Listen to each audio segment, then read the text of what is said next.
السلام علیکم ورحمۃ اللہ وبرکاتہ۔ نحمدہ ونصلی علی رسولہ الکریم، اما بعد، اعوذ باللہ من الشیطان الرجیم، بسم اللہ الرحمن الرحیم۔ رب اشرح لی صدری ویسر لی امری واحلل عقدۃ من لسانی یفقہوا قولی۔ اے ہمارے رب، ہم سب کا سینہ کھول دے اور ہمارا یہ کام قرآن پڑھنے اور پڑھانے کا کام، سیکھنے اور سکھانے کا کام ہم سب کے لیے آسان کر دے اور ہماری زبان کے گرہ کھول دے، تاکہ جب ہم قرآن کی بات کریں، نیکی کی بات کریں تو لوگ سمجھ سکیں۔ وجلی وزیرم من اہلی، اور اے اللہ تعالیٰ ہمارے بچوں، ہمارے شوہر، ہمارے والدین، ہمارے بہن بھائیوں، رشتہ داروں، ہمسایوں، دوستوں، سب کو دین کے اس کام میں ہمارا مددگار بنا دیں۔ دوسرا سپارہ اور آیت نمبر ہے 177۔ بسم اللہ الرحمن الرحیم۔ ليس البر أن تولوا وجوهكم قبل المشرق والمغرب ولكن البر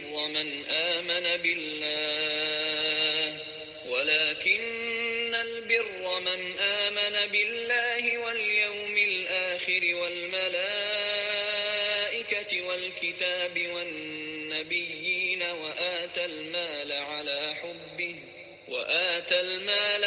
حبه ذوي القربى واليتامى والمساكين وابن السبيل والسائلين وفي الرقاب وأقام الصلاة وآتى الزكاة والموفون بعهدهم إذا عاهدوا والصابرين في البأساء والضراء وحين البأس أولئك الذين صدقوا وأولئك هم المتقون۔ صدق اللہ العظیم۔ لیس البر ان تولوا وجوہکم قبل المشرق والمغرب، آیت نمبر 177، یہ ہے آیت بر۔ دوسرا سپارہ ہم پڑھ رہے ہیں، اور دوسرے سپارے میں جو احکامات ہیں اس میں قبلے کی تبدیلی، پھر مسلمان امت وسط، نیکیوں کی طرف سبقت، پھر ہم کو تبلیغ کا طریقہ بتایا گیا، پھر انسان کی زندگی میں آزمائش لازم ہے مختلف طرح کی، پھر صبر کا اجر ہم نے پڑھا، پھر آیت توحید پڑھی، اور پھر کھانے کے بارے میں کہ حلال اور طیب، اور پھر اس کے بعد ہم نے اندھی تقلید کے بارے میں پڑھا، اور پھر حرام چیزوں کی لسٹ پڑھی۔ تو اب ہم جو ہے کیا پڑھیں، آیت بر، اور اس کے بعد ابواب بر کھل جائیں گے ہیں۔ اور یہاں اس میں جو ہے وہ نیکی کا وسیع تصور ہے۔ اللہ تعالیٰ کیا فرما رہے ہیں کہ لیس البر ان تولوا وجوہکم قبل المشرق والمغرب ہیں۔ پیچھے ہم نے کیا بات پڑھی تھی کہ جب قبلے کی تبدیلی ہوئی تھی، تحویل قبلہ ہوا تھا، تو اللہ تعالیٰ نے کیا فرمایا تھا، للہ المشرق والمغرب، کہ اللہ ہی کے لیے جو ہے وہ مشرق اور مغرب ہے۔ تو صرف چہرہ مشرق یا مغرب کی طرف کرنا ہی نیکی نہیں ہے، بلکہ وہ تو ایک ڈسپلن کی وجہ سے خانہ کعبہ کی طرف منہ کرنا ہے، بلکہ اللہ تعالیٰ کیا فرما رہے ہیں، نیکی تو یہ ہے کہ آدمی اللہ کو اور یوم آخر اور ملائکہ کو اور اللہ کی نازل کی ہوئی کتاب اور اس کے پیغمبروں کو دل سے مانے، اور اللہ کی محبت میں اپنا دل پسند مال رشتہ داروں، یتیموں پر اور مسکینوں اور مسافروں پر مدد کے لیے ہاتھ پھیلانے والوں پر اور غلاموں کی رہائی پر خرچ کرے، نماز قائم کرے اور زکوٰۃ دے۔ تو نیک وہ لوگ ہیں کہ جب عہد کریں تو اسے پورا کریں، اور تنگی اور مصیبت کے وقت اور حق و باطل کی جنگ میں صبر کریں۔ یہ ہیں راست باز لوگ، اور یہی لوگ متقی ہیں۔ یعنی کہ یہ اس میں نیکی کا ایسا وسیع تصور ہے۔ ہم ایک لفظ استعمال کرتے ہیں بر اعظم۔ بر اعظم کس کو کہتے ہیں کہ جو ہے خشکی کا ایک بہت بڑا حصہ۔ تو بر بھی جو ہے وہ نیکی کا وسیع تصور۔ اور چوتھا سپارہ ہم پڑھیں گے تو اس میں ہے لن تنالوا البر حتی تنفقوا مما تحبون، کہ تم نیکی کو پا ہی نہیں سکتے جب تک کہ تم اپنی پسندیدہ چیزوں میں سے کوئی چیز اللہ کی راہ میں قربان نہ کرو۔ تو یہاں پہ جو بر کا مطلب ہے نیکی، کیونکہ وہ چیز ہے جو کہ اللہ تعالیٰ نے ہمیں کہی اور ہم نے کی، اور جس چیز سے اللہ تعالیٰ نے روک دیا اس سے ہم رک گئے۔ تو اس آیت میں آپ دیکھیں، ظاہر ہے کہ بہت لمبی آیت ہے اور بہت آسانی سے یاد ہو جاتی ہے۔ اس کے اگر آپ حصے کریں تو نمبر 1 کیا؟ ایمان۔ ایمان اللہ پر، آخرت پر، فرشتوں پر، کتابوں پر اور نبیوں رسولوں پر، ہے نا۔ اور یہ جو ہے ظاہر ہے کہ ہم جس کو ایمان مجمل بھی کہتے ہیں۔ اور اس کے بعد وآت المال علی حبہ، مال خرچ کرنا جبکہ ہمیں اس کی محبت ہے، تو ہم اللہ تعالیٰ کی محبت میں اس کو جو ہے کہاں خرچ کریں؟ قرابت داروں پہ، یتیموں پہ، مسکینوں پہ، پھر مسافر بعض دفعہ اپنے گھر میں تو امیر ہوتا ہے لیکن کہیں سفر پہ نکلا اور کہیں مشکل میں پڑ گیا، پھر جو ہے وہ سائل جو خود سوال کرتے ہیں، مسکین اکثر سوال نہیں کرتے ہیں۔ یعنی مسکین کس کو کہتے ہیں؟ کہ جو اپنی روزمرہ زندگی کی ضروریات پوری کرنے سے رک جاتے ہیں، ان کی آمدنی اتنی نہیں ہوتی۔ پھر اس کے بعد جو ہے اللہ تعالیٰ کیا فرما رہے ہیں؟ وفر رقاب کو گردن چھڑانے کا کیا مطلب ہے؟ کہ لونڈی غلام کو آزاد کرنا۔ تو اب تو لونڈی غلام آزاد کرنے کا سوال نہیں، کیونکہ ہوتے ہی نہیں ہیں، لیکن اس میں ہم جیسے انصار برنی ہیں، وہ ایسے لوگ جو ہے جو جیلوں میں خام خواہ جن کو ڈال دیا جاتا ہے بغیر کسی اس کے لیے کام کرتے ہیں،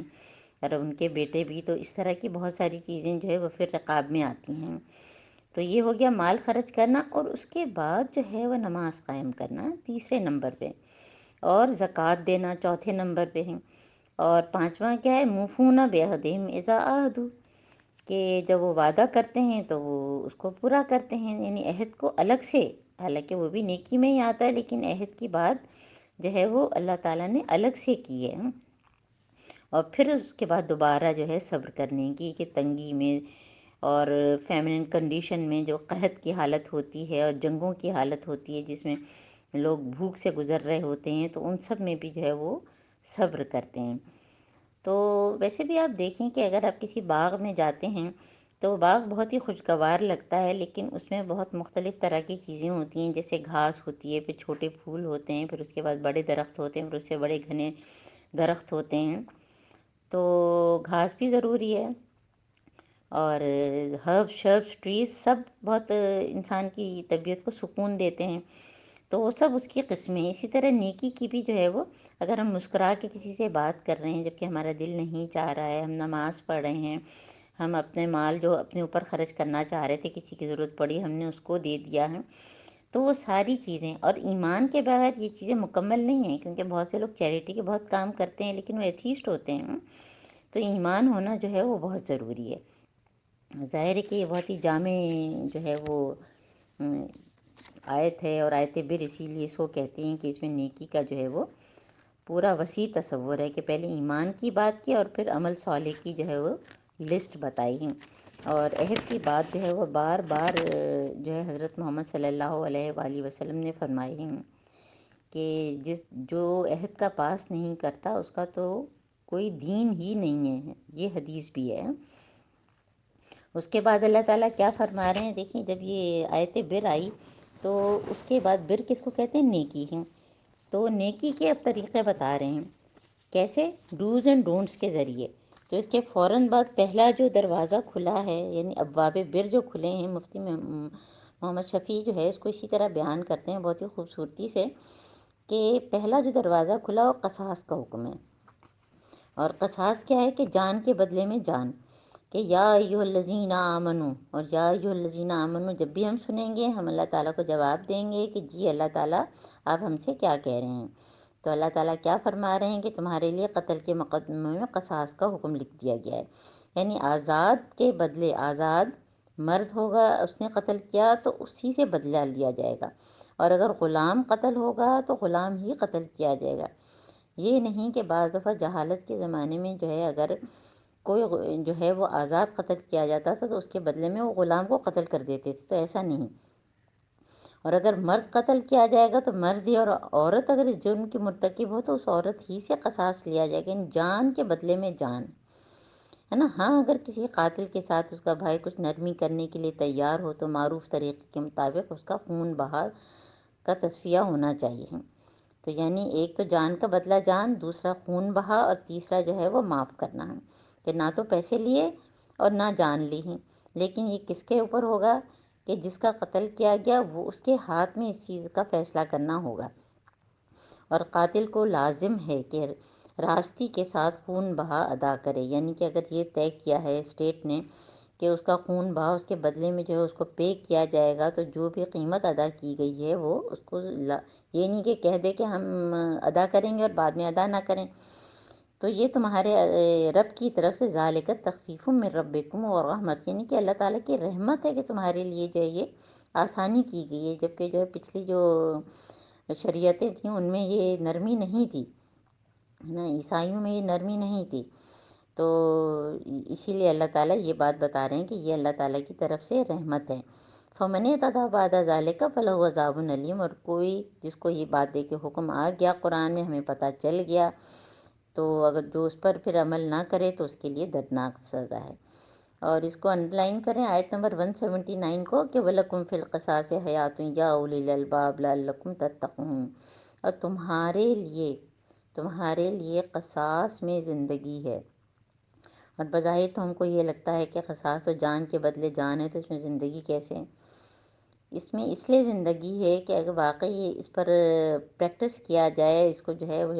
اس کا حصہ بنا لیا جائے لاء کا، تو لوگ پھر قتل نہ کریں، ورنہ ہمارے اپنے ملک میں پاکستان میں کتنے ہی قتل ہوتے ہیں اور کوئی پکڑا نہیں جاتا، نہ جان کے بدلے جان لی جاتی ہے، تو اسی لیے پورے اس کے اسٹیٹس ہیں، آپ لوگ خود بھی نکال سکتے ہیں کہ جن ملکوں میں اس پر پریکٹس کیا جاتا ہے ان کے ہاں پھر قتل کی شرح بہت کم ہے، اور یہ ظاہر ہے کہ جب اللہ تعالیٰ کہہ رہے ہیں تو پھر ہمیں تو ماننا ہی ہے کہ قصاص میں زندگی ہے، اس کے ذریعے جو ہے وہ انسانیت کی جو ہے وہ سیکیورٹی سیفٹی ہے، اور اسی لیے اللہ تعالیٰ نے ہم کو جھنجھوڑا ہے کہ اے عقل والو، ہے نا، لعلکم تتقون، تاکہ تم جو ہے تقوی اختیار کرو، تمہارے لیے قصاص میں زندگی ہے، اور تم اس سے تتقون کا یہاں پہ کیا مطلب ہے کہ وقی کا مطلب بچنا، تاکہ تم جو ہے قتل سے بچو۔ اس کے بعد کتب علیکم اذا حضر احدکم الموت ان ترک خیرا، کہ تم پر فرض کیا گیا جو تم میں سے کسی کی موت کا وقت آئے اور وہ اپنے پیچھے مال چھوڑ رہا ہو تو والدین اور رشتہ داروں کے لیے معروف طریقے سے وصیت کرے۔ یہ اصل میں وراثت کے قوانین ہیں جو کہ پہلے کچھ تھے، تو یہ ایک طرح سے جو ہے وہ منسوخ سمجھی جاتی ہے، اور سورہ نساء میں جو ہے ہم وراثت کے قوانین بہت ہی تفصیل سے انشاءاللہ تعالی پڑھیں گے، کیونکہ یہ حکم اس زمانے میں دیا گیا تھا جب کہ وراثت کی تقسیم کے لیے کوئی قانون مقرر نہیں ہوا تھا، اور اس وقت جو ہے ہر شخص پہ لازم کیا گیا تھا کہ اپنے وارثوں کے حصوں کو جو ہے وصیت کے ذریعے جو ہے مقرر کریں۔ پھر اس کے بعد جو ہے وہ آیت نمبر جو ہے وہ 183، 183، 184، 185، 186، 187 اور 187 تک جو ہے یہ ساری جو ہے وہ روزے کی آیات ہیں نا، جب روزے کی فرضیت کی، اور یہ بھی ہم نے استقبال رمضان میں کیونکہ تفصیل سے کیا ہے تو اس کو ہم جو ہے وہ تیزی سے کرتے ہیں کہ اللہ تعالیٰ کیا فرما رہے ہیں کہ یا ایھا الذین آمنوا کتب علیکم الصیام کما کتب علی الذین من قبلکم لعلکم تتقون ایاما معدودات، ہیں کہ گنتی کے چند دن ہیں، تم میں سے کوئی بیمار ہو یا سفر پہ ہو اور دوسرے دنوں میں اتنی تعداد پوری کر لے تو بہت اچھا ہے، اور جو لوگ روزہ رکھنے کی قدرت رکھتے ہوں اور پھر بھی نہ رکھیں تو فدیہ دیں، یعنی کہ ابتدائی حکم تھا، اور اس کے بعد پھر لازم کر دیا گیا ایک روزے کا فدیہ، ایک مسکین کو کھانا کھلانا ہے، اور جب تم خوشی سے کوئی زیادہ بھلائی کرے تو یہ اس کے لیے بہتر ہے، لیکن اگر تم سمجھو تو تمہارے حق میں اچھا یہی ہے کہ روزہ رکھ لو، ہے نا۔ اور پھر یہ کہ رمضان کا جو ہے وہ اللہ تعالیٰ نے جو فضیلت بتائی کہ اس میں قرآن نازل کیا گیا جو انسانوں کے لیے سراسر ہدایت ہے، اور ایسی اس میں جو ہے کھلی تعلیمات ہیں جو راہ راست دکھانے والی، حق و باطل کا فرق کرنے والی ہیں، یعنی ہدا اور فرقان، فرق کرنے والی حق و باطل کی،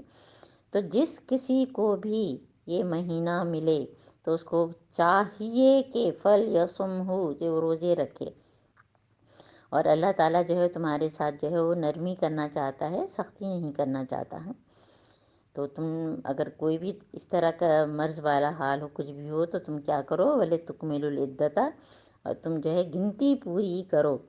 گنتی پوری کرنے پر جو ہے اللہ تعالیٰ نے کہا کہ جو بھی قضا روزے ہوں، چاہے مینسس کی وجہ سے، کسی بیماری کی وجہ سے، سفر کی وجہ سے، نفاس کی وجہ سے، تم اس کو پورا کرو۔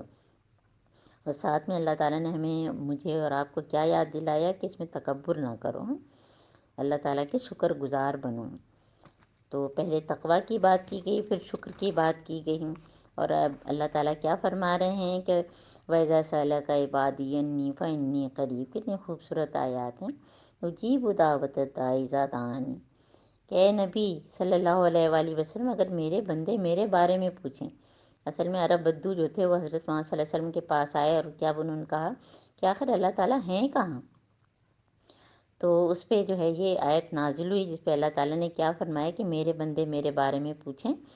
تو ان کو بتاؤ کہ میں ان سے قریب ہی ہوں۔ اور کچھ لوگ کہتے ہیں کہ یہ اس سوال کا حصہ ہے، سوالوں کا حصہ ہے جو صحابہ کرام رضی اللہ تعالیٰ عنہ نے حضرت محمد صلی اللہ علیہ وآلہ وسلم سے کیے تھے۔ تو پکارنے والا جب بھی مجھے پکارتا ہے میں اس کی پکار سنتا ہوں اور جواب دیتا ہوں، یعنی دیر اینڈ دین۔ تو ہمیں کیا چاہیے کہ سارے وقت ہم اللہ کا ذکر کریں، جو بھی شکایتیں وہ اللہ تعالیٰ سے کریں، اللہ تعالیٰ سے مانگے ہیں۔ ہم لوگ دنیا والوں پر جو ہے وہ زیادہ بھروسہ کرتے ہیں، اللہ تعالیٰ پہ نہیں کرتے۔ تو اور اس کے بدلے میں اللہ تعالیٰ مجھ سے اور آپ سے کیا چاہ رہے ہیں کہ ان کو بھی تو چاہیے فَلْيَسْتَجِيبُوا لِي، کہ وہ بھی تو میرا جواب دیں، وہ بھی تو میرے اوپر ایمان لائیں تاکہ وہ ہدایت پائیں، ہے نا، یعنی کہ سمینا و اطاعنا کرنے والے بنیں۔ تو یہ بہت ضروری ہے، اور یہ کب ممکن ہوگا کہ جب ہم قرآن سمجھ کے پڑھیں گے، ہمیں پتہ چلے گا کہ اللہ تعالیٰ مجھ سے کیا چاہ رہے ہیں، اور ہم پھر وہ کرنے کی کوشش کریں گے، ہماری نیتیں صحیح ہوں گی، ہماری کوشش بھی ہوگی، اور اگر غلطی ہوگی تو ہم توبہ استغفار کریں گے۔ اب اللہ تعالیٰ کیا فرما رہے ہیں، یہ بھی بہت اہم آیت ہے جو 187 کے أُحِلَّ لَكُمْ لَيْلَةَ الصِّيَامِ الرَّفَثُ إِلَىٰ نِسَائِكُمْ، کیونکہ پہلے شد کی لوگوں کو کچھ یہ غلط فہمی تھی کہ پورے رمضان جو ہے وہ سیکشل جو انٹریکشن ہے وہ نہ ہو، یعنی کہ انٹر کورس نہ ہو، تو اس میں جو ہے بعض دفعہ کچھ لوگوں سے غلطی ہوئی، پھر یہ آیات نازل ہوئیں۔ تو اللہ تعالیٰ نے کلیئر کر کے کہہ دیا کہ تمہارے لیے روزوں کے زمانے میں راتوں کو، یعنی جب روزہ کھل گیا اور پھر رات آئی تو پھر صبح کو سحری کریں گے نا، تو رات کے وقت اپنے بیویوں کے پاس جانا حلال ہے، وہ تمہارے لیے لباس ہیں، تم ان کے لیے لباس ہے، لباس ہو، ہن لباس لکم وانتم لباس لہن، اس کو جو ہے پورا ہائی لائٹ کریں، عورتیں تمہارا لباس اور تم ان کا لباس ہیں۔ اور کتنی اہم بات ہے، دیکھیے لباس کا کام کیا ہے کہ وہ ہمارے لیے جو ہے ہماری سجاوٹ کا سبب بنتا ہے، ہمیں سردی گرمی سے محفوظ رکھتا ہے، ہمارے اندر کوئی خرابیاں ہوتی ہیں ہمارے جسم کے اوپر تو اس کو جو ہے چھپاتا ہے، کوئی عیب ہوتا ہے تو اس کو چھپاتا ہے۔ تو خواتین کی بہت عادت ہوتی ہے کہ بعض دفعہ جو ہے وہ دوسروں کے پاس جا کے جو ہے اپنے شوہروں کی برائیاں کرتی ہیں، تو اگر ہم اپنے شوہروں کی برائیاں کریں گے تو ہم خود بے لباس ہو رہے ہیں، کیونکہ وہ تو ہمارے لباس ہیں، وہ ہم اگر ان کی برائیاں کریں گے تو ہم خود بے لباس ہو جائیں گے، اور ہم میں سے کوئی بھی شخص بے لباس ہونا نہیں چاہتا، ہے نا۔ تو یہ جو ہے بہت ہی اہم آیت ہے،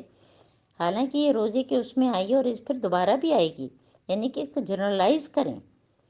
کہ ہمارے شوہر جو ہیں، کیونکہ کئی دفعہ یہ بھی ہوتا ہے کہ ہم اپنے شوہروں کے بارے میں جو ہے وہ اپنے دوستوں سے یا اپنی یعنی کہ بیڈ روم کی باتیں باہر آ جاتی ہیں، یعنی کہ لڑکی جا کے اپنی ماں کو بتاتی ہے یا لڑکا اپنی ماں کو بتائے یا اپنے باپ کو بتائے، تو نہیں، ان دونوں کا جو آپس میں معاملہ ہے، کیونکہ اللہ تعالیٰ نے کیا فرمایا کہ لِتَسْكُنُوا فِيهِ، یعنی یہ واحد ایسا رشتہ ہوتا ہے جو خونی رشتہ نہیں ہوتا لیکن خونی رشتوں سے بھی قریب ہو جاتا ہے۔ تو اس لیے یہ ہم سب کو بہت اس معاملے میں الرٹ ہونا چاہیے۔ تو اللہ تعالیٰ کیا فرما رہے ہیں کہ اللہ کو معلوم ہو گیا کہ تم لوگ چپکے چپکے اپنے آپ سے خیانت کر رہے تھے، مگر اس نے تمہارا قصور معاف کر دیا، یعنی پہلے جس سے غلطیاں ہوئیں نہیں پتہ تھا تو معاف ہو گیا، اور تم سے درگزر فرمایا، اب تم اپنی بیویوں کے ساتھ جو ہے وہ شباشی کرو، اور جو لطف اللہ تعالیٰ نے تمہارے لیے جائز کیا ہے اس سے فائدہ اٹھاؤ، اور وَكُلُوا وَاشْرَبُوا حَتَّىٰ يَتَبَيَّنَ لَكُمُ الْخَيْطُ الْأَبْيَضُ مِنَ الْخَيْطِ الْأَسْوَدِ مِنَ الْفَجْرِ،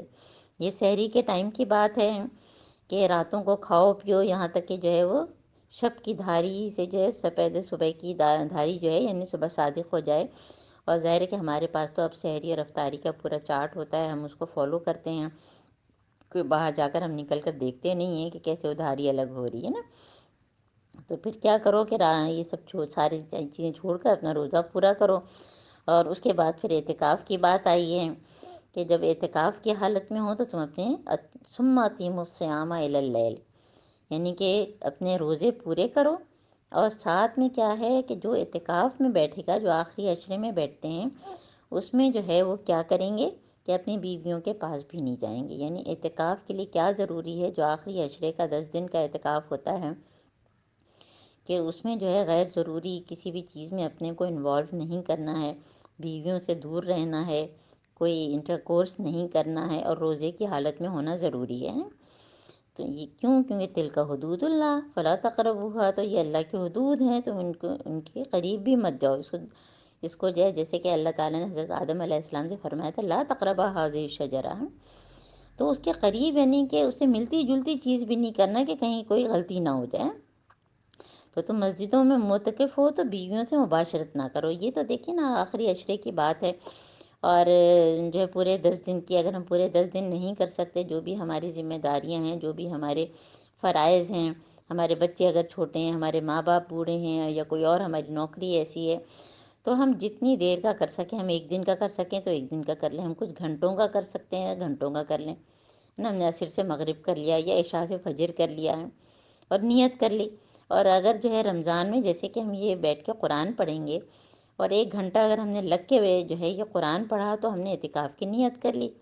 تو وہ جو ہے کیا ہوگا، نفل اعتکاف ہو جائے گا۔ تو یہ اللہ تعالیٰ کی باندھی ہوئی حدیں ہیں، ان کے قریب بھی مت پھٹکو۔ اس طرح اللہ تعالیٰ اپنے احکام لوگوں کے لیے بہت اچھی طریقے سے بیان کرتا ہے، کیوں؟ تاکہ لعلہم یتقون۔ تو یہ تقوی کی بار بار بات ہے، یعنی جب ہم رمضان کا جو ہے وہ ہمارے لیے ایک ٹریننگ ہے، جیسے کہ کوئی کمپیوٹر کی ٹریننگ میں 1 مہینہ جائے، یا کوکنگ کی ٹریننگ کے لیے 1 مہینہ جائے، اور جب 1 مہینہ گزرے تو کہے مجھے تو کچھ پکانا ہی نہیں آتا، یا مجھے کمپیوٹر چلانا نہیں آتا، تو ہم کیا کہیں گے کہ سو اسٹوپڈ ہے، یہ تو بالکل ہی کچھ سیکھ کے نہیں آیا، اس کو تو کچھ آتا ہی نہیں ہے، ہاؤ سلی۔ تو اگر ہم پورے رمضان سے گزریں اور ہمارے اندر جو ہے وہ شکر نہ آئے، ہدایت نہ آئے، تقوی نہ آئے، تو پھر اس ٹریننگ سے ہمارے گزرنے کا کوئی فائدہ نہیں ہے، کہ جیسے عید کا چاند نظر آیا اور ہم نے سارے حرام کام شروع کر دیے، تو اللہ تعالیٰ ہم سب کو اس سے بچائے۔ اور پھر اس کے بعد اللہ تعالیٰ جو ہے وَلَا تَأْكُلُوا أَمْوَالَكُمْ بَيْنَكُمْ بِالْبَاطِلِ کی بات کر رہے ہیں، کہ تم ایک دوسرے کے مال جو ہے وہ غلط طریقے سے نہ کھاؤ، اور اپنے آپ کو صحیح ثابت کرنے کے لیے جو جھوٹی گواہیاں دینا، یہ سب بالکل غلط ہے، کیونکہ بعض دفعہ گواہی سے جج کو تو آپ مطمئن کر دیں گے، لیکن آپ کو پتہ ہے کہ اگر آپ غلط ہیں۔ اور اسی لیے حضرت محمد صلی اللہ علیہ وآلہ وسلم کے پاس جب اس طرح کا ایک معاملہ آیا تھا، تو انہوں نے یہی فرمایا تھا کہ دیکھیں بعض دفعہ وہ لوگ بہت سمارٹ ہوتے ہیں اور اپنی غلط چیز کو بھی صحیح ثابت کرتے ہیں۔ تو حضرت محمد صلی اللہ علیہ وسلم نے فرمایا کہ مجھے نہیں معلوم کہ کیا صحیح ہے اور کیا غلط ہے، اگر تم غلط بول کر مجھ کو کنونس کر لو گے تو تم اللہ کو کنونس نہیں کر سکتے۔ پھر اس کے بعد اب صحابہ کے سوالات ہیں، یہ ہماری آیت نمبر جو ہے 189۔ پہلا سوال کیا ہے؟ یسألونک عن الأہلہ۔ حلہ کا مطلب ہوتا ہے کہ پکارنا، اور ہلال اس چاند کو کہتے ہیں جس کو جو پہلی کا چاند ہوتا ہے، ہم کہتے ہیں چاند ہو گیا، چاند ہو گیا ہے۔ چاند کے لیے بھی عربی میں بہت سارے الفاظ ہیں، تو جو ہلال جو پہلے دن کا ہوتا ہے اس کو ہلال کہتے ہیں۔ تو صحابہ کا کیا سوال تھا کہ لوگ تم سے چاند کی گھٹتی بڑھتی صورتوں کے متعلق پوچھتے ہیں، اور کہو یہ لوگوں کے لیے تاریخوں کے تعین کی اور حج کی علامتیں ہیں۔ یعنی یہ قمری کیلنڈر، لیونر کیلنڈر کی بات ہو رہی ہے، جس سے جو ہے وہ رمضان، حج، عید گھٹتے بڑھتے چاند سے ہیں۔ اور اللہ تعالیٰ نے جو ہے وہ ایک کیلنڈر، قمری کیلنڈر آسمان پہ لگایا ہوا ہے، کہ اگر چاند نظر آیا تو پہلی تاریخ، آدھا چاند ہے تو 1 ہفتہ، پورا چاند ہے تو 2 ہفتہ، پھر آدھا چاند ہوا تو 3 ہفتہ، غائب ہو گیا تو 4 ہفتہ۔ کتنی آسان ہے۔ اس طرح سے جو شمسی کیلنڈر ہے وہ سولر، وہ تو ہم نہیں کر پاتے ہیں۔ تو اللہ تعالیٰ پھر اس کے بعد جو ہے وَلَيْسَ الْبِرُّ بِأَن تَأْتُوا الْبُيُوتَ مِن ظُهُورِهَا وَلَكِنَّ الْبِرَّ مَنِ اتَّقَىٰ وَأْتُوا الْبُيُوتَ مِنْ أَبْوَابِهَا۔ اللہ تعالیٰ جو ہے وہ ان کی کچھ غلط رسموں کی طرف اشارہ کر رہے ہیں، کہ وہ اگر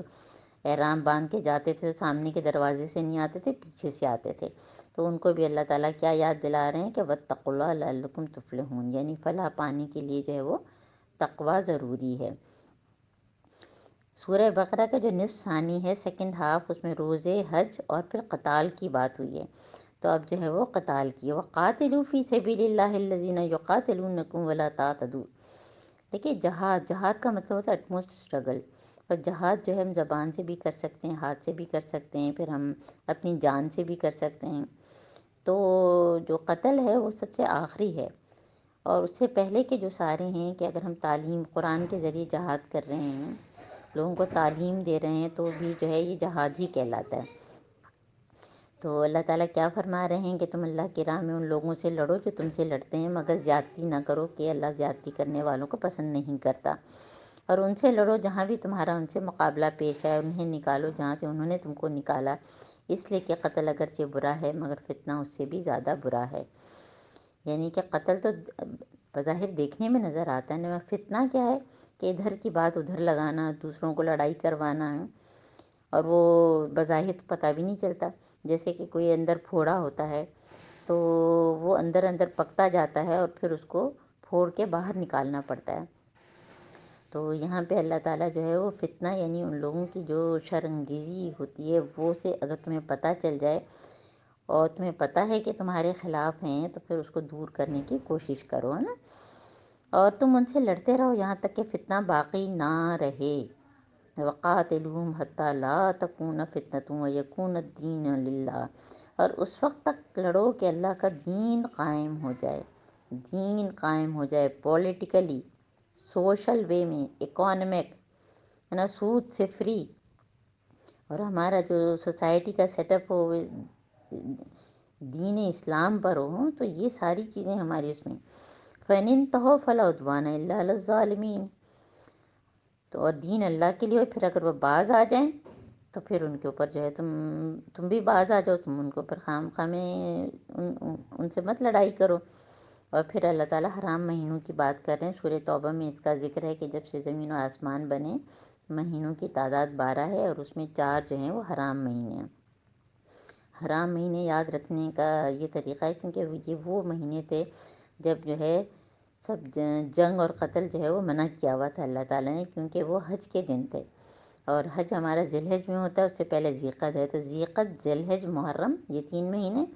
اور پھر کیونکہ اس وقت جو ہے وہ عمرہ جو ہے رجب کے مہینے میں ہوتا، تو 4 حرام مہینے ہیں، تو اس وقت جو ہے وہ قتال منع تھا۔ تو اسی لیے اللہ تعالیٰ کیا فرما رہے ہیں کہ ماہ حرام کا بدلہ ماہ حرام ہی ہے، یعنی اگر وہ حرمت والے مہینوں میں تم سے لڑیں تو تم ہاتھ روک کے نہیں بیٹھو گے ہیں، تم بھی ان کا مقابلہ کرو گے، تو تم پر جو دست درازی کرے تم بھی اس پر جو ہے وہ حملہ کرو۔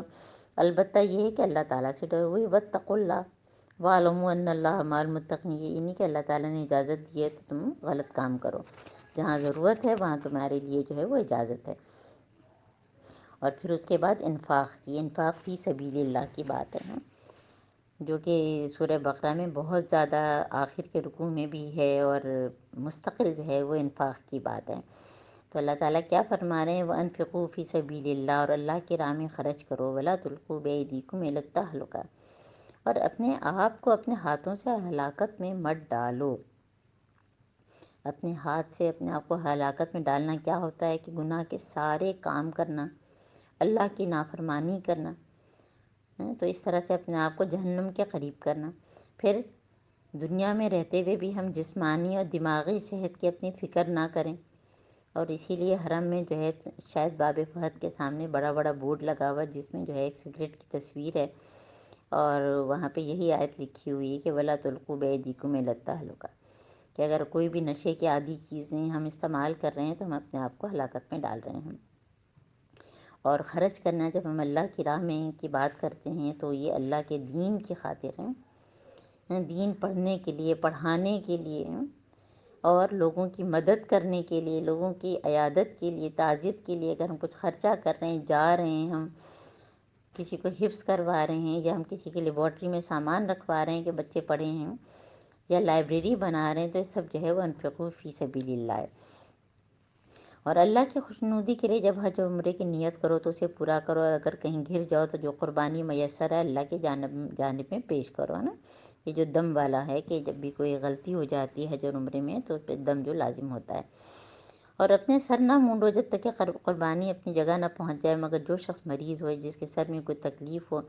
اور اس بنا پر اپنا سر منڈوا لے، تو اسے چاہیے کہ فدیے کے طور پر روزہ رکھے یا صدقہ دے۔ پھر جب تمہیں امن نصیب ہو جائے، یعنی کہ تم حج سے پہلے مکے پہنچ جاؤ، تو جو شخص تم میں سے حج کا زمانہ آنے تک عمرے کا فائدہ اٹھائے، وہ حسب مقدور قربانی دے۔ یہ ظاہر ہے کہ بہت تفصیل طلب آیات ہیں، اور یہ حج کے پورے تفصیل سے احکامات ہیں۔ اب آیت نمبر جو ہے 197، اس میں اللہ تعالیٰ حج کے مہینوں کے بارے میں بتا رہے ہیں کہ الحج و اشہر معلومات۔ حج کے مہینے، حج تو ایک ہی دن ہوتا ہے نا، الحج و عرفہ، الحج و عرفہ، یعنی کہ 10 ذی الحج کو جب سب لوگ عرفات کے میدان میں پہنچ جاتے ہیں، اگر وہاں نہیں پہنچے تو حج ہی نہیں ہوتا ہے۔ تو یہاں مہینوں سے کیا مطلب ہے، یعنی کہ جس وقت لوگ نکلے ذی القعدہ، پھر ذی الحج میں حج کیا، اور پھر واپسی جو ہے وہ محرم میں ہوئی۔ تو اللہ تعالیٰ کیا فرما رہے ہیں کہ حج کے مہینے سب کو معلوم ہے، جو شخص مقررہ مہینوں میں حج کی نیت کرے، اسے خبردار رہنا چاہیے کہ حج کے دوران میں اس سے کوئی شہوانی فعل، کوئی بدعملی، کوئی لڑائی جھگڑے کی بات نہ ہو۔ اس کو جو ہے پورا ہائی لائٹ کریں کہ فمن فرض فیہن الحج فلا رفث ولا فسوق ولا جدال فی الحج۔ رفث، فسوق، جدال، ہے نا، یعنی کہ شہوانی خیالات نہیں ہونے چاہیے، کوئی لڑائی جھگڑا نہیں ہونا چاہیے۔ اور یہ جگہ جگہ وہاں لکھا بھی ہوتا ہے، پھر بھی لوگ حج میں کتنا زیادہ ایک دوسرے چھوٹی چھوٹی چیزوں پہ، کھانے پہ اور کس کس چیز پہ جھگڑا کرتے ہیں۔ نماز کی جگہ پکڑنے پہ خوب پھیل پھیل کے بیٹھیں گے، دوسرے کو بیٹھنے نہیں دیں گے۔ تو یہ سب چیزیں جو ہیں وہ بہت کانشیس ہونے کی ضرورت ہے۔ اور اللہ تعالیٰ کیا فرما رہے ہیں کہ وَمَا تَفْعَلُوا مِنْ خَيْرٍ يَعْلَمْهُ اللَّهُ، جو نیکی بھی تم کرو گے اللہ تعالیٰ جانتا ہے نا۔ بہت سے لوگ کہتے ہیں ہم نے تو اتنے طواف کر لیے، اور ہم نے تو اتنے عمرے کر لیے، اور ہم نے تو اتنے قرآن ختم کر لیے۔ اللہ تعالیٰ کیا کہہ رہے ہیں، تم جو بھی نیکی کر رہے ہو اللہ تعالیٰ کو پتہ ہے۔ بعض دفعہ کچھ لوگ طواف کے لیے جو ہے دوڑ رہے ہوتے ہیں، اور کچھ لوگ ان کو پانی خالی پلا رہے ہوتے ہیں، خود تو طواف نہیں کرتے لیکن دوسروں کی مدد کرتے ہیں۔ تو اللہ تعالیٰ جانتے ہیں کون کس نیت سے اور کیسے جو ہے وہ کر رہا ہے۔ اور جب بھی طواف کریں تو ظاہر ہے کہ طواف جو ہے وہ اصل میں اطاعت کا ایک طریقہ ہے، کہ وہاں تو ہم طواف کے لیے پاگل ہوئے رہتے ہیں، اور گھر آ کر جو ہے ہم اپنے ملک واپس آ کر اپنی ہی نفس کے گرد طواف کرتے رہتے ہیں، جو ہماری خواہشات ہیں۔ اور اللہ تعالیٰ ہمیں کیا یاد دلا رہے ہیں کہ تزودوا فإن خیر الزاد التقویٰ، اور جب تم حج کے لیے نکلو تو زیادہ راہ لو، یعنی تمہارا سامان تمہارے پاس ہونا چاہیے، یہ نہیں کہ وہاں جا کے لوگوں سے مانگنا شروع کر دو۔ اور بہترین زیادہ راہ کیا ہے، تقویٰ ہے۔ لوگ ہر چیز پوری لسٹ بناتے ہیں، ایک ایک چیز لے کے بعض دفعہ ساتھ جاتے ہیں، لیکن تقویٰ بھول جاتے ہیں، تو وہ بہت ضروری ہے۔ اسی لیے اللہ تعالیٰ کیا فرما رہے ہیں، واتقونی، اور تقویٰ اختیار کرو میرا، اے عقل والو، اے عقل والو۔ ہم سب اپنے آپ کو بہت عقل والا سمجھتے ہیں، اگر ہم کو کوئی بد عقل کہے تو ہمیں کتنا برا لگے گا۔ اب اللہ تعالیٰ کیا فرما رہے ہیں، لیس علیکم جناح ان تبتغوا فضلا من ربکم، اور حج کے ساتھ اگر تم اپنے رب کا فضل بھی تلاش کرتے جاؤ تو اس میں کوئی مذائقہ نہیں۔ یہاں رب کا فضل سے کیا مطلب ہے کہ اگر کوئی کسب معاش کے لیے کوئی تجارت، کوئی ہلکی پھلکی کوئی بزنس وہاں کرنا چاہے، لیکن مین مقصد کیا ہے کہ اس کی اول نیت تو حج کی ہے، ہاں وہاں جا کے اس نے کچھ ایسا کام کر لیا جس سے اس کی آمدنی بھی پوری نکل آئی، تو اس میں کوئی جو ہے وہ مذائقہ نہیں ہے، کوئی وہ جو ہے دل چھوٹا کرنے کی بات نہیں ہے نا۔ اور اللہ تعالیٰ کیا فرما رہے ہیں، فَإِذَا أَفَضْتُم مِّنْ عَرَفَاتٍ فاذكروا اللَّهَ عِندَ الْمَشْعَرِ الْحَرَامِ، پھر جب تم عرفات سے چلو تو مشعر حرام، یعنی کہ مشعر حرام اس پہاڑی کا نام ہے جو مزدلفہ میں، اس کے پاس ٹھہر کر اللہ کو یاد کرو، اور اس طرح یاد کرو جس کی ہدایت اس نے تمہیں دی۔ ہائی لائٹ کریں، وَاذْكُرُوهُ كَمَا هَدَاكُمْ، اللہ کے بتائے ہوئے طریقے سے ذکر کرنا، عبادت کرنا،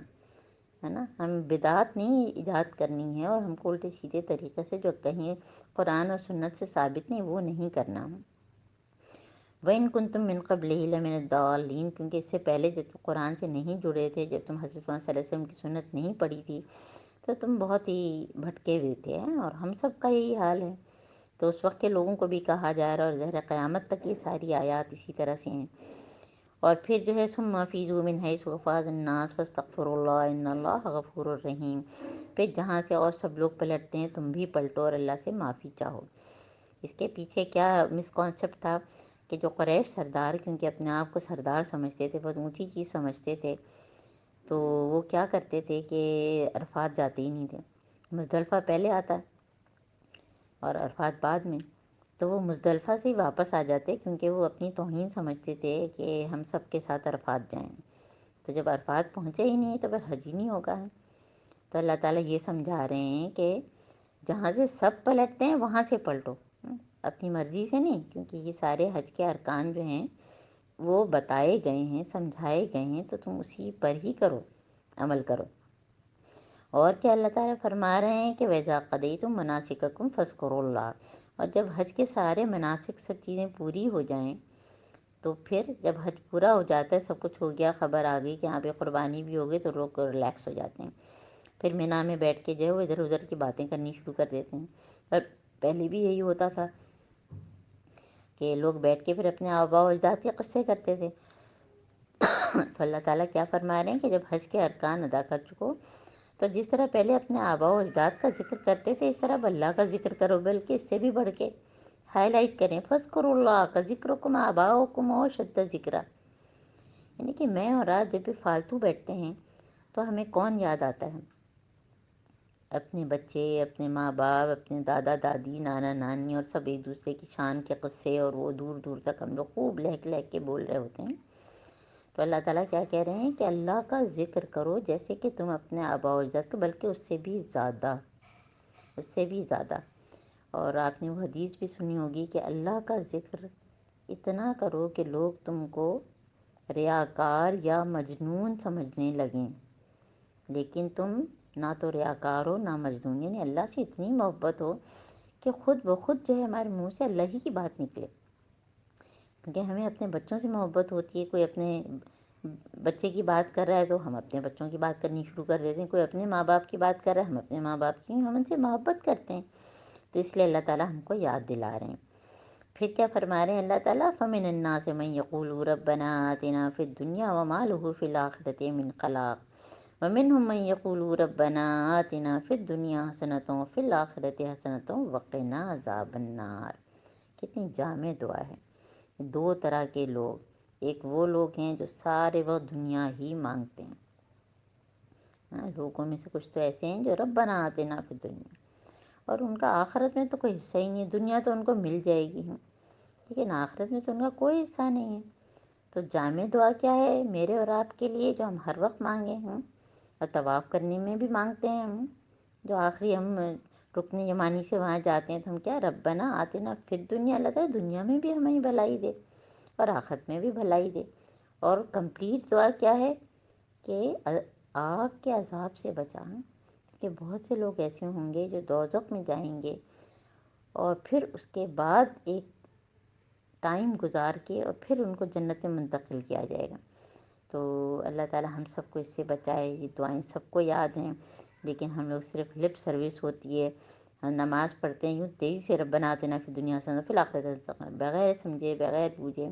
یعنی ہم مانگتے نہیں، صرف پڑھتے ہیں۔ تو اللہ تعالیٰ ہم کو ان میں سے بنائے ہیں کہ جن کو دنیا میں بھی اللہ تعالیٰ بھلائی دیں، کیونکہ الدنیا مزرعۃ الآخرہ، دنیا آخرت کی کھیتی ہے، دنیا میں جو کریں گے وہ ہم آخرت میں پائیں گے۔ تو الحمدللہ ہمارا دوسرا سپارہ نصف ہو گیا ہے، اور ہمارے جو ہے وہ پریکٹسنگ پوائنٹ کیا ہیں، ہمارا آرڈر آف دا ڈے کیا ہے کہ ہم اللہ تعالیٰ کا ذکر اچھا سا کریں، اور یہ جو روزے، یہ رمضان جو ہمارے لیے آئے اس کو بہترین طریقے سے گزاریں، اور تقویٰ پیدا کریں، شکر پیدا کریں، ہدایت پیدا کریں۔ اور اللہ تعالیٰ نے ایک جگہ یہ بھی فرمایا کہ ان اللہ یحب المحسنین، کہ اللہ تعالیٰ جو محسنوں کو پسند کرتا ہے، تو محسن کے لیے مجھے اور آپ کو کیا یاد کرنا ہے کہ حدیث جبرائیل، کہ ان تعبد اللہ کانک تراہ وان لم تکن تراہ انہ یراک، کہ جیسے میں اللہ تعالیٰ کو دیکھ رہے ہیں، میں نہیں دیکھ سکتی تو اللہ تعالیٰ تو دیکھ ہی رہے ہیں، تو ہمارے ہر کام میں جو ہے خوبصورتی آ جائے گی۔ تو اپنے اپنے آپ سب لوگ جو ہے وہ order of the day practising points اپنی ڈائری میں لکھیں۔ اللهم انس وحشتي في قبري، اللهم ارحمني بالقرآن العظيم واجعله لي إماما ونورا وهدى ورحمة. اللهم ذكرني منه ما نسيت وعلمني منه ما جهلت وارزقني تلاوته آناء الليل وآناء النهار واجعله لي حجة یا رب العالمین۔ اے اللہ تعالیٰ جتنے لوگ اس وقت سن رہے ہیں، پڑھ رہے ہیں، جو بعد میں بھی سنیں گے، اللہ تعالیٰ ان سب کے لیے ان کی زندگیوں میں آسانی کر، ان سب کو جو ہے ان کا تقویٰ بڑھا، ہم سب کا، میرا اور سب کا۔ اللہ تعالیٰ ہم کو شکر گزار بندہ بنا، اللہ تعالیٰ ہم کو ہدایت یافتہ بنا، جو جو بیمار ہیں ان کو شفا دے اللہ تعالیٰ، بہترین عاجلہ شفائے عاجلہ اور کاملہ۔ اللہ تعالیٰ ہمارے والدین کو جو ہے وہ بہترین جگہ پر، اگر ان کا انتقال ہو گیا ہے تو جنت الفردوس دے، اور ہمارے وہ والدین جو ابھی ہمارے ساتھ ہیں اللہ تعالیٰ